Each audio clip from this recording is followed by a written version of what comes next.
This is Viktor's biography, updated post-Arcane. All I did was add to it. So I added his context, images around his story, so you can follow the biography better, so it's not just a wall of text. Viktor, Herald of the Arcane. To understand the full impact of Hextech and the legacy it has left behind in our world, one must first understand the minds behind it.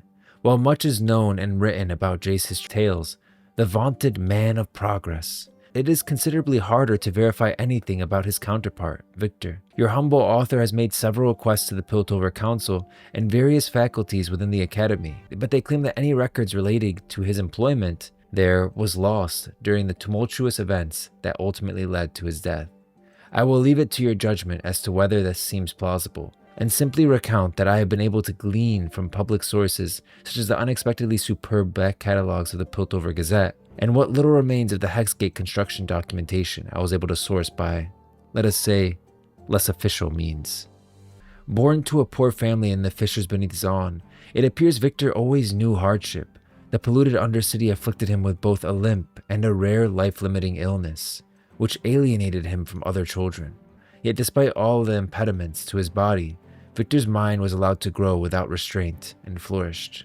He once spoke with a colleague of mine about the formative moment in his youth, playing in the effluent streams of the sump with his toy boat. He made reference to encountering a disgraced doctor who had gone to disturbing and extreme lengths in the pursuit of science. Progress needed boundaries, and this early lesson served Viktor well when he caught the eye of the celebrated Professor Cecil B. Heimerdinger years later.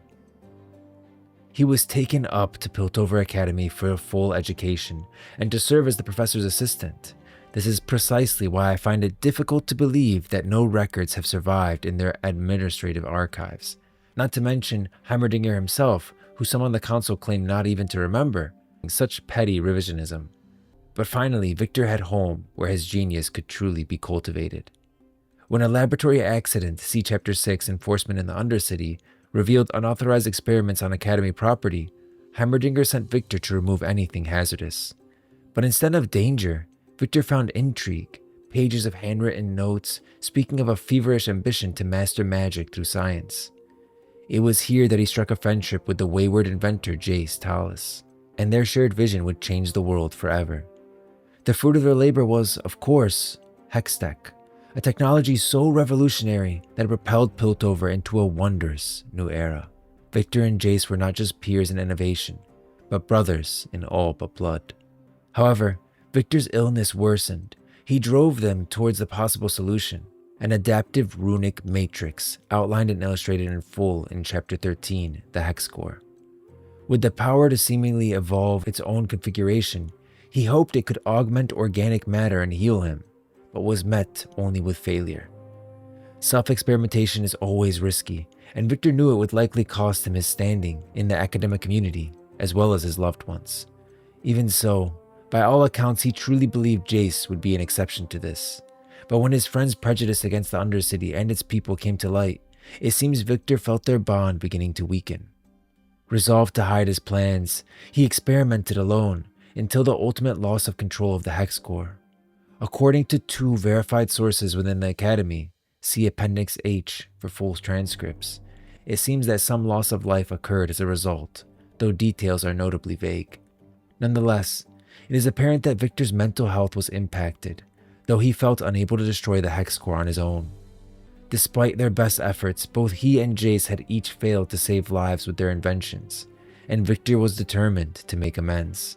Any plans he may have formulated in this regard were halted by the terrorist attack on the Piltover Council. He was critically injured in the blast, saved only by the quick thinking and rapid intervention of his old friend, Jayce. The Hex Core was able to regenerate his wounds to a degree that has astounded and baffled some of the greatest minds in all the world.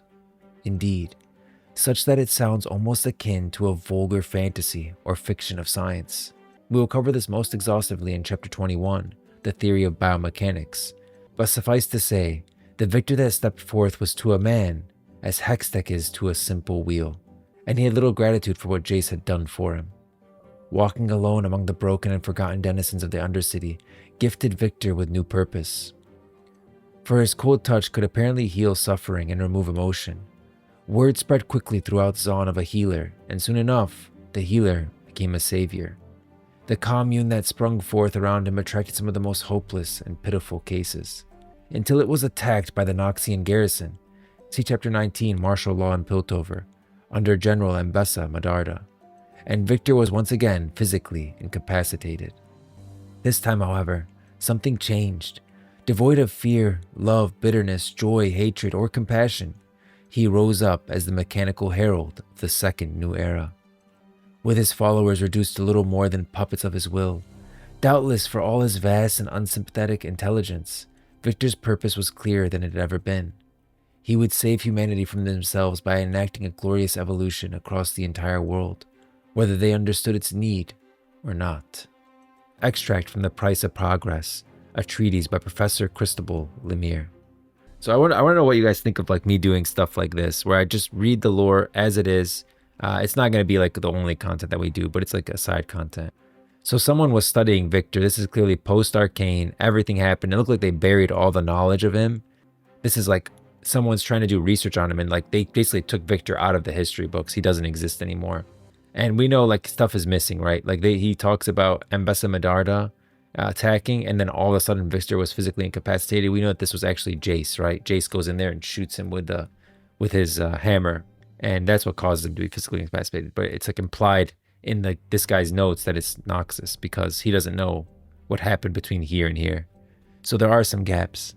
Arcane Viktor looks so cool. Yeah, I think the Arcane Viktor model is good. I like the buffness of like the original Viktor model, but like I just wish, I like how he looks here. I think he looks better in the movie, in the show. Like here, I think he looked awesome here. I think like his Wild Rift model, he's just like too skinny.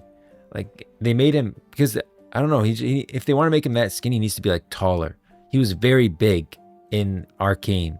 Like his size is massive. You know, he like towered over Jayce in this scene. But then when you go to like Wild Rift or whatever, I just feel like he's the same height that he was. They didn't change his height. And so now he just looks skinny instead of like this tall, lanky, alien type thing. Love the context in Viktor's bio, how it's delivered from the perspective of someone in universe after the show. Yeah, I love when they do that. They did that for Yunara as well.